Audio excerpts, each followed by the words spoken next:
Hey, film fans, it's the Zach Man. Last week, I unintentionally watched a movie every single day of the week. Okay, it's more like 2 weeks now, the day of I'm recording this, but when I wrote this, it was last week. Important thing is, I watched a movie every day, and I, believe it or not, was not even trying to. It was every day from Saturday the 9th all the way to Saturday the 15th. Sorry, Friday the 15th, almost Friday the 13th. It was only Tuesday I realized I had started this, and I was like, okay, well, I can't stop now. I'm already this far into the week. And I thought this would be a new format. I've seen a lot of movie channels say like what I watched in August, what I watched this month. And I thought it'd be my way of showing that because I want to discuss films that aren't just like the new movies, the ones that aren't in theaters right now you have to go see. Like I want to discuss films that either don't get enough credit, as you've seen in some of my other videos, or just ones I rewatched or revisited. So without further ado, here are 7 movies I watched last week. Starting off this week was Saturday, I watched Stardust. Stardust has been on my list for a while now, ever since I was made aware of its existence, frankly. I think I was looking up Charlie Cox on IMDb one time and saw this movie, and I was like, wait, he's in a movie? A fantasy movie? And so it's been on my list to watch for a while. I don't know if I just wasn't able to find it. I find a lot of my movies at like a Goodwill run.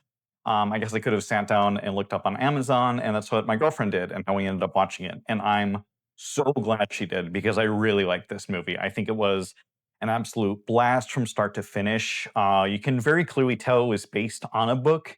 Not sure if I still have that copy. Kind of want to read it, but I really like this world. I like the concept of stepping into a fantasy world, especially in an older time. Not too unlike Narnia, but with some very different choices, different story beats, obviously more adult in general, but just the concept of someone being a star and the idea of rags to riches, I always really like. The cast all around is great. Michelle Pfeiffer is such a good villain. I'm a very big fan of gay pirate Robert De Niro. That's got to be like my top 5 favorite Robert De Niro's. And just the world building in such a small amount of time. Like I said, you can clearly tell it's based on a book, but not to the point where it's like, oh, they completely cut this thing. It's like, oh, I'm watching this and I see it's based on something, but it's not like cutting it out. It's just like, I want more of this, and I'm sure there's a place I can go get it. And that's the book. It's a great adaptation. It's a great fantasy movie. It's very funny, very lighthearted. And yeah, I just enjoyed it a lot. Please go watch Stardust. Sunday, I watched Freaky Friday, the sequel to the classic Freaky Friday. And I was worried because a lot of sequels tend to feel like cash ins, especially in the realm of comedy and this nostalgia pandering. And a lot of people were saying, well, this should have gone right to Disney Plus. No, it didn't. And I'm very glad it didn't because this was a blast. I cracked up way more at this than I thought. And it was nice seeing a comedy that didn't rely on swears or really crude humor, which I don't mind, but just like too much of it, more on that later. It was just nice to see a wholesome and funny big studio comedy. Like it feels like a proper follow up to this classic 2000s movie. So if that's what you wanted, if you really like the first one, you're going to really like this one. Having 4 people swap bodies over the 2 is a really fun new addition. It feels fresh enough. You see more of a realistic carryover of their arcs. They don't just kind of write them back. Like now, Jamie Lee Curtis is like the chill one, and it's Lindsay Lohan. It was just very kind of like mom. Like she literally does that breathing thing. She's very stressed, very anxious. And the 2 newcomers in this movie, Julia Butters and Sophia Hammonds, thought they did a very good job. I haven't seen either of them in anything prior. I think Julia might have been in Once Upon a Time in Hollywood as part of that like cult gang thing. But I mean, she's good. She's really good in this movie. They're both really enjoyable. And being younger than they are now, 20 years later, playing teenagers in these adult bodies makes for another set of really fun antics, deliveries, and gags. A lot of stuff you'll see in the trailer, but there's so many good things that aren't shown, thankfully. And yeah, this is the Top Gun Maverick equivalent for moms. And I say that because I went with my mom. Although I really hope we never swap bodies. That'd be that'd be terrible, actually. Keeping on the realm of comedy, on Monday I watched Austin Powers, The International Man of Mystery, and believe it or not, this was my first time watching it. I've seen Goldmember, the last one, and still somehow never saw this one and never saw The Spy Who Shagged Me. Just kind of happens when you're 13 and scrolling by on Comedy Central. You're like, oh, it's an Austin Powers movie. But I enjoyed this one. I get why they made two more of these. that Mike Myers' humor is just so timeless in its over the top delivery and camp and tongue in cheek. There's so many visual gags here that still hold up. Some of the humor definitely did not. Some things I was like, oh yeah, this is an early 90s movie. And, you just kind of get that culture shock, the idea of very different. But I've seen other comedies that came out more recently that aged worse, so I'm not really going to hold it against it. For the most part, like I said, this was a really funny movie. That's kind of all it needs to be. It's just this spoof on spy movies. Dr. Evil cracks me up, all the dumb puns everyone makes. The only thing is some of these jokes dragged out just a little too long.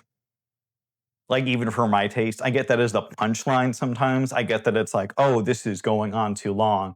But for me, I'm like, if this lasts another 5 seconds, I'm not really laughing at it anymore. I'm kind of waiting for this to be done. I mean, this still applies to a lot of modern movies, but the give and take of Mike Myers' humor is that he has a lot of jokes like that. But that being said, still cracks me up, still a good time. And yeah, no one will ever have as much mojo as Austin Powers. On Tuesday, me and my coworkers, shout out Rotten Tomatoes, went ahead and saw the new movie Weapons. And I was tempted to make a full review just on this movie, but it's one I kind of needed to sit with. And that's because this is one of few movies recently that the more I thought about, the more I actually really liked. You go in expecting it to be this kind of commentary, this kind of allegory, and there are definitely a lot of themes here and imagery that alludes to that. So I wouldn't completely dismiss it, but it does kind of turn into something totally different. Like, it is still best to describe this movie as a horror flat out. There's a couple really good jump scares, some very disturbing sequences, a very overall dark tone, but it's also kind of hilarious. And to do humor in a horror movie is very tricky for me. I'm very give or take on it. I don't like the way it's used in some Jordan Peele movies, but in others it works, or moments it works well. I understand the importance of, like, oh, we need to give a little bit of levity to the situation. Things are getting a little too serious right now. But I'm like, this is horror. This is a modern horror movie. You can go full serious. That being said, I was not expecting to, along with the rest of my packed audience, crack up in the last 5 minutes of this movie straight, just continuously laugh at this ongoing bit. Um, it's just great performances all around. They all know what they're doing. They all take it very seriously. Really like Julia Garner. It was awesome seeing her in Fantastic Four, but of course she's Silver Surfer, so I didn't really get to see her. It's like she's there. She does a good job, but it's CGI. And here she's just a teacher, a woman. And I really like the way this movie played with the expectations of that, of like, oh, well, she's just this nice teacher, or, oh, she's just a dumb teacher. And it really shows kind of what they go through and experience in a way, as well as when a community kind of feels that loss. But yeah, really liked Weapons. Naruto run to go see this while it's still in theaters. On Wednesday, I decided to finally check out, in the realm of horror as well, the infamous House, or Hausu, released in 1977, the classic Japanese horror comedy question mark.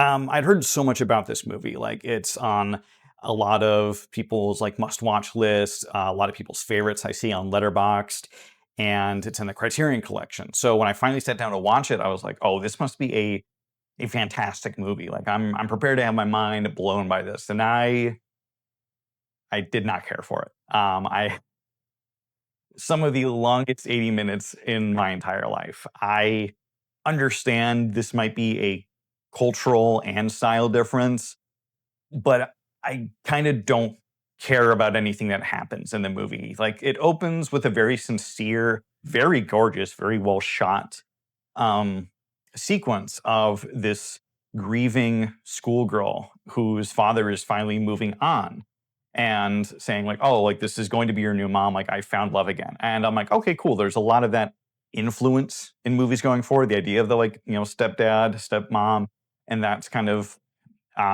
tension. And I really thought I was going to play off that and kind of be the influence for that story trope, especially in horror moving forward. But nope, nope. This is a big cheesy, intentionally poorly edited, sometimes poorly not. I know there's a budget thing. I know it's the 70s.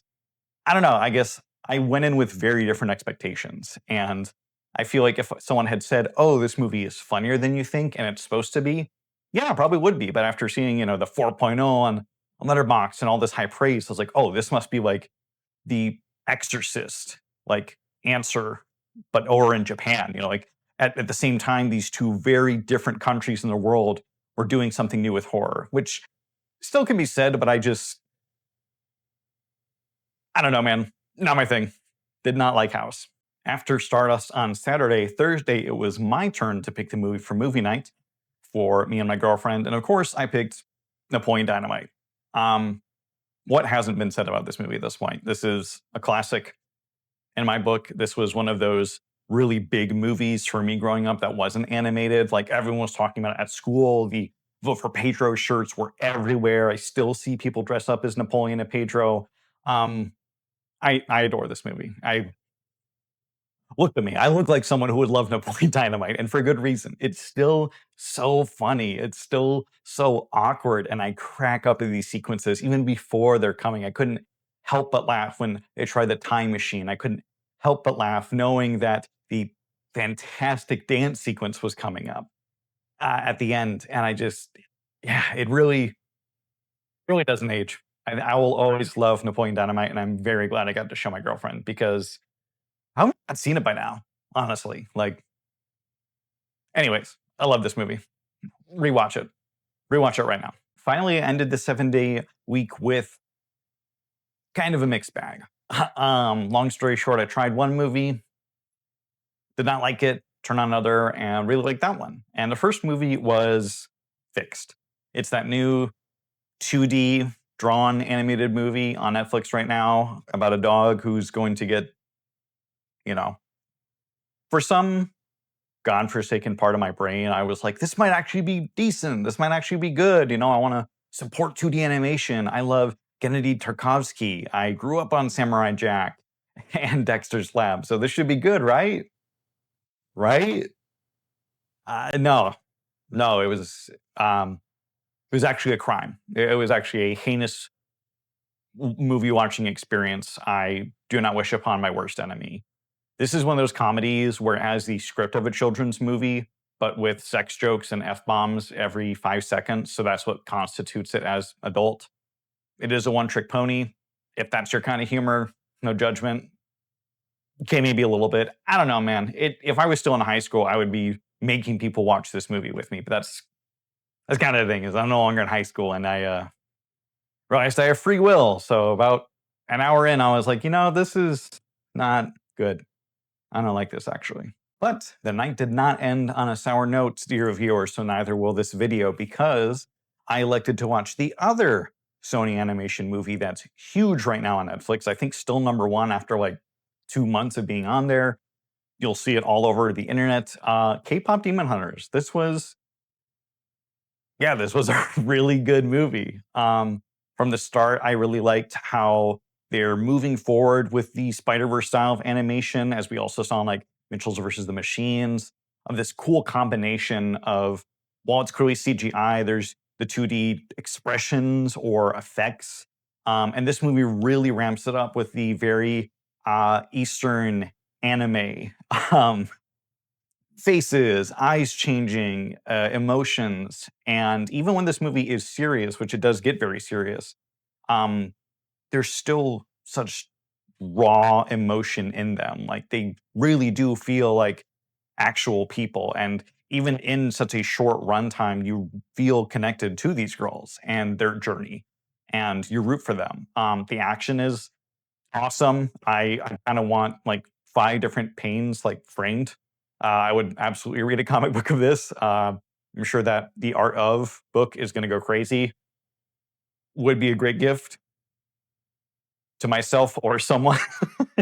I just, yeah, I'm usually not a K-pop person. I had a girlfriend who was a K-pop fan, and this accurately depicts just how fanatical they can get. So accurate representation there. But the soundtrack is really good. Like I have been listening to some of these on repeat. Do not be surprised if the Saja Boys end up in my Spotify Wrapped. If you have Netflix, please go watch Cape Hunters. It's so good. It's also getting a sing along wide release in theaters, which is really cool. If sing alongs aren't your thing, totally understandable. But either way, yeah, this is one of those movies that really does live up to the hype. Highly recommend. And that was my 7 movies in 7 days. Thank you so much for watching. I know this is very different from my usual stuff. I'm still experimenting with content on here, but I really like doing these kind of quick, rapid fire reviews as opposed to just kind of stretching one out. Like I honestly overthought the Superman review like so much, and then that video did not perform nearly what I thought it was going to, which is fine. It happens. You can't control that. But this was something that I've seen other channels do and I think would be fun and that I wanted to do. Because talking about movies isn't just about staying current, it's about appreciating what is already out there because there are so many movies out there. And that's awesome. So thank you very much. Let me know what you've been watching recently, new or old, or I guess older. It's weird to call movies less than 5 years old, but you know, times are changing. No one says that. No one says that. I need to stop. For real though, thank you again for watching, and I will see you next episode. Same exact time, same exact channel.